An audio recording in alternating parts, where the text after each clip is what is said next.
Welcome to Standard Chartered Money Insights, a podcast series by Standard Chartered Bank that brings you market views and insights on the go. Welcome to Cut to the Chase. Today is Friday, the 31st of January. I'm Daniel Lam, your host for the podcast. So much has happened in the markets over this week during these Chinese New Year holidays. Well, in this podcast, we will focus upon the main events, i.e. the Fed and the ECB meetings, as well as DeepSeek. The Fed essentially is treading cautiously, keeping an eye on the effect of Trump's policies, and the other on the macro performance of the US economy.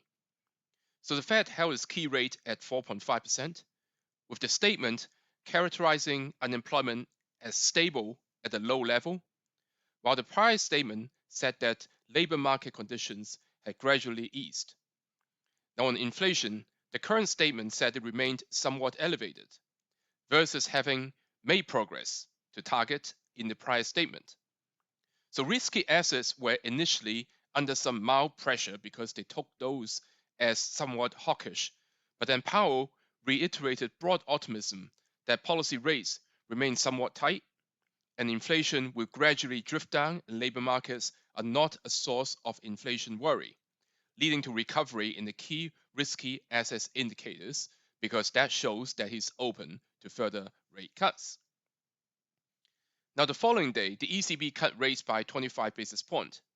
Lagarde said that rates remained restrictive and the disinflation process was on track, and therefore money markets are now pricing in 3 more 25 basis point rate cuts this year. Therefore, we're expecting the downside in the DXY index to be limited. For the bond markets, the US 10-year government bond yield is likely to be hovering around the 4.5% level over the near term. Yes, there have been more news bite about Trump's tariffs this week, which may lead to rebound in yields, but we believe this rebound would be capped by concerns on medium-term growth. The key near-term factor of risky assets in our view, especially for equities, is the news flow surrounding DeepSeek, which led to a major rout in a number of AI-related areas, such as semiconductor and related equipment, as well as AI energy space. In our view, DeepSeek showed that low-cost AI alternatives are indeed possible, and this will lead to companies emphasizing upon the efficiency of AI investments.